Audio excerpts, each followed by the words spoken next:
திருச்சியில் பல்வேறு கோரிக்கைகளை வலியுறுத்தி மத்திய மாநில அரசுகளை கண்டித்து ரயில்வே ஜங்ஷன் முன்பு 100க்கும் மேற்பட்ட விவசாயிகள் படுத்து தர்ணா போராட்டம். தர்ணா போராட்டத்தில் ஈடுபட்ட விவசாயிகளை குண்டுகட்டாக தூக்கி கைது செய்தது காவல்துறை. சாகும் வரை போராட்டத்தில் ஈடுபடுவதாக விவசாயிகள் தெரிவிக்கின்றனர்.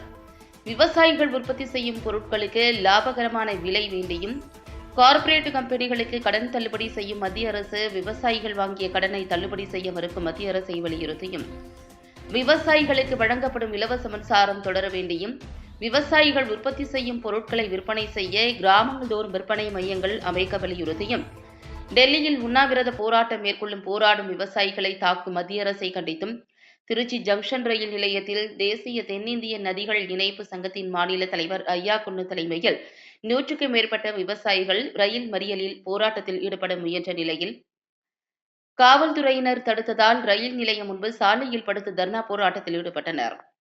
விவசாயிகளின் தர்ணா போராட்டத்தில் ஜங்ஷன் ரயில் நிலையத்தில் சுமார் 1 மணி நேரம் பரபரப்பாக காணப்பட்டது. பின்னர் போராட்டத்தில் ஈடுபட்ட 100க்கும் மேற்பட்ட விவசாயிகளை குண்டுகட்டாக தூக்கி வேனில் ஏற்றி கைது செய்தனர். செய்தியாளர்களுக்கு பேட்டியளித்த ஐயா கண்ணு, விவசாயிகளின் நியாயமான கோரிக்கையை வலியுறுத்தி இன்று தமிழகம் முழுவதும் ரயில் மறியல் போராட்டம் நடத்த திட்டமிட்டு நடைபெற்று வருகிறது. ஆனால் திருச்சியில் போராட்டத்தை ஒடுக்க நினைக்கும் காவல்துறையை வன்மையாக கண்டிக்கிறோம். இதுபோன்று தொடர்ந்து விவசாயிகளுக்கு எதிராக செயல்பட்டு வரும் மத்திய மாநில அரசுகளை கண்டித்து அடுத்த கட்டமாக சாகும் வரை உண்ணாவிரத போராட்டத்திலும் ஈடுபடுவோம் என்றும் எச்சரிக்கையுடன் தெரிவித்தார். மேலும் அண்டை மாநிலமான புதுச்சேரியில் மழை வெள்ளத்தால் பாதிக்கப்பட்ட குடும்பங்களுக்கு 5000 வழங்கும் போது தமிழக அரசு 2000 மட்டும் வழங்குவது நியாயமா? பயிர்கள் முழுவதுமாக வெள்ளத்தில் அழிந்துள்ள நிலையில் 40,000 வழங்க வேண்டிய அரசு பணத்தை கிள்ளி போடுவது நியாயம். அதே நேரம் டெல்லியில் சென்று போராடி விவசாயிகளுக்கான பணத்தை பெற்றுத்தர வேண்டிய விவசாயிகளையும் காவல்துறையை வைத்து மறித்து போராட்டத்தை ஒடுக்குகிறது. சரியான வழிமுறை இது இல்லை. தொடர்ந்து போராட்டத்தில் ஈடுபடுவோம் என தெரிவித்தார். இந்தியா ஒரு ஜனநாயக நாடு. இந்த ஜனநாயக நாட்டில் எங்களுடைய கஷ்டத்தை சொல்லி உரிமையை கேட்பது எங்களுடைய அடிப்படை உரிமை. ஆனால் இந்தியா இப்போ பிரிட்டிஷ் ஆட்சி மாதிரி இருக்கு. எங்களுக்கு லாபகரமான விலையை தரேன்னு சொல்லிட்டு 2 மடங்கு லாபகரமான விலையை தரேன்னு சொல்லிட்டு கொடுக்கல. அதே சமயத்தில் எங்களுக்கு கடன் தள்ளுபடி பண்ணுறேன்ட்டு அதுவும் பண்ணல. எங்களுக்கு இன்சூரன்ஸ் ப்ரைவேட் இன்சூரன்ஸ் கம்பெனியை வச்சு அவன் ஒன்றும் தரமாட்டேங்கிறான்.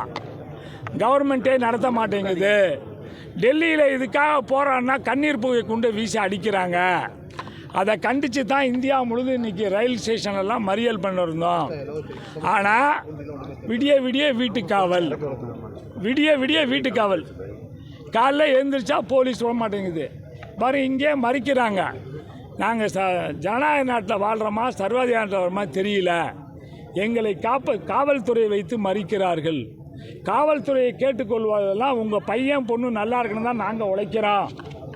இப்போ இந்த மரபணு மாற்றப்பட்ட விதையை கொண்டாந்து கொடுத்து எங்களை சாவடி பண்ண சொல்கிறாங்க. அதை சாப்பிட்டா யார் வீட்டு பையனாக இருந்தாலும் அழியாயிருவான். பொம்பளை புள்ள கருத்தரிக்காது. அந்த நிலை வரக்கூடாது என்பதற்காக போராடுகின்ற எங்களை சர்வாதிகார நாட்டில் நடத்துவது போல் நடத்துவது நியாயமா? காவல்துறை எங்களை தடுக்கக்கூடாது. எங்களை மீறி பாருங்கள், ரயில்வே ஸ்டேஷன் போகிறதுக்கே விட மாட்டேங்கிறாங்க. அதனால் இப்போ எங்களை கைது பண்ணாங்கன்னா சாகு வரை உண்ணாவிரதம் இருக்க போகிறோம். எங்களை கைது இப்போ சாயந்தரம் எந்த காரணத்துட்டு போக மாட்டோம். அங்கே எந்த மண்டபத்தில் ரோட்டில் படுக்க சொன்னால் கூட எல்லாம் படுத்துக்க போகிறோம். இன்றைக்கி விவசாயியை காப்பாற்ற வேண்டிய கடமை தமிழக சர்க்காருக்கு இருக்கிறது. ஆனால் நாங்கள் மத்திய சர்க்கார் எங்களுக்கு உதவி பண்ணலன்னு போராடினா இது ஏன் போலீஸை வச்சு எங்களை பிடிக்குதுன்னு தெரியல. தமிழக சர்க்கார் செய்கிறது நியாயமா? நியாயம் இல்லாத ஒன்று செய்கிறார்கள் என்று காவல்துறையை வைத்து. அதனால் எங்களுடைய போராட்டம் இதோடு முடியல. டெல்லியில் எப்படி தாலேவாலா சாகு வரை உண்ணாவிரதம் இருக்காரோ அது மாதிரி நாங்களும் இங்கே உண்ணாவிரதம் சாகு வரை இருக்க போகிறோம். அதுதான் சார் ஏமாத்துறாங்க சார். நான் போய் பன்னீர்செல்வம் மந்திரியை கேட்டேன். அவர் எங்கள்கிட்ட பணம் இல்லை, மத்திய சர்க்கார் தரமாட்டேங்குதுங்கிறாரு. சரி டெல்லிக்கு விடுங்க போராடலன்னா தான் காவல்துறை வச்சு இவங்க தானே மறக்கிறாங்கப்பா. டெல்லியில் போய் போராடினா தானே தருவாங்க மத்திய சர்க்கார். 40,000 தருவதுக்கு 7,000 ரூபா கொடுக்கலாமா?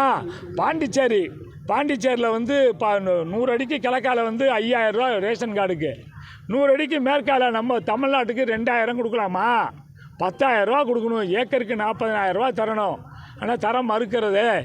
நாங்கள் என்ன பண்ணுறது? எங்கே போய் கேட்குறது? யார்கிட்ட அழுவுறது? எங்களை அடிமை மாதிரி காவல்துறை வச்சு மிரட்டி கொண்டு வந்துடுறாங்க, அவ்வளோதான்.